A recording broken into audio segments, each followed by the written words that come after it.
Welcome to the Business Spotlight. I'm Pat Dewar. Today we've got an excellent show, especially if you're a business owner or a leader in a business that would have influence over the positioning of your company. If you're watching this, you're probably somebody that is interested in growing their business. My guest today is Dave Swift. Dave is the marketing guru, and added .us on the end, and you have his website if you only include one G. Wouldn't you agree? Yes, you have to misspell it correctly. Well, for an Aggie, that's pretty good. I can do that. Yes. It's creative. But this time we're talking about, and thank you for doing the show again. Pleasure. And this show, I know you've been on before, and we've done some really excellent shows on the laws. And believe me, I encourage you to go out there and check out the laws for marketing. And you called them irrefutable or unwavering. Something like that, yeah. Unchanging, unwavering, something. Yeah. Cast in stone, something like that. Don't break them. Yeah.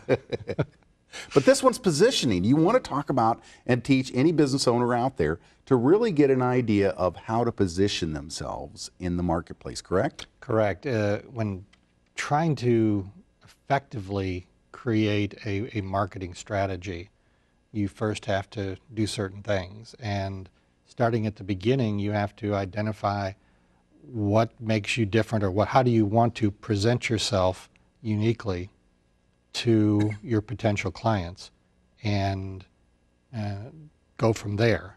And to do that, you have to develop what we call a positioning statement. And with a positioning statement, there are several things that you need to gather, as it were, before you can actually do a positioning statement. The first of those is to determine what market or markets you want this positioning statement to affect. So what am I saying there? We're going to go in the second segment of the show here and talk about what is a market, but let's be very simple and say you have a business, and in some cases you sell commercially, some cases you sell direct to consumer. Well, it may be those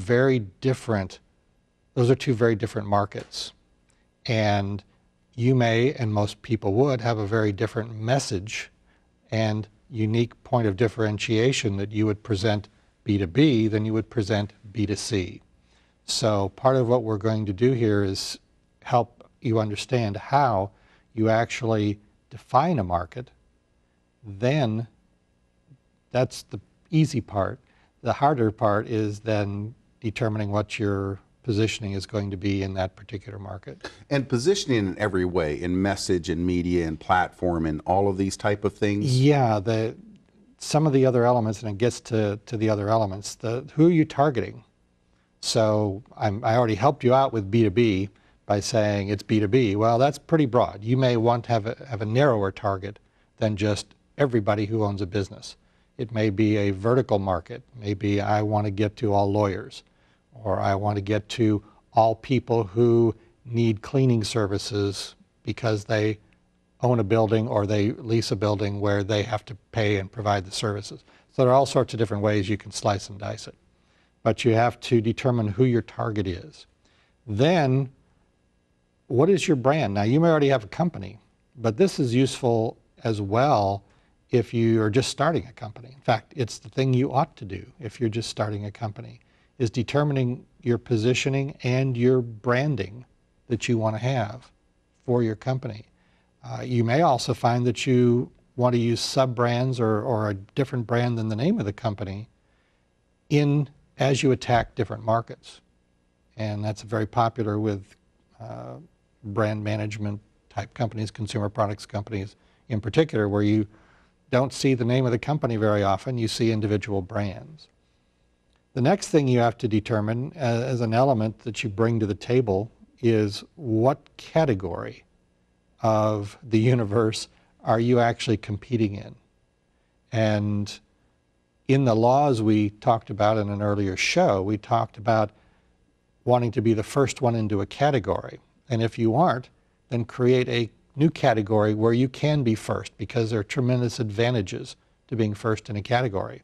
So part of the exercise of creating a positioning is determining, so what category are you going to say that you're competing in? Or what are you going to create as a new category to compete in? And then the old thing that comes from sales and everything else, which is you're USP, your unique selling point. How are you different? More importantly, in this particular market, to this particular target, to sell in this particular category, how are you different?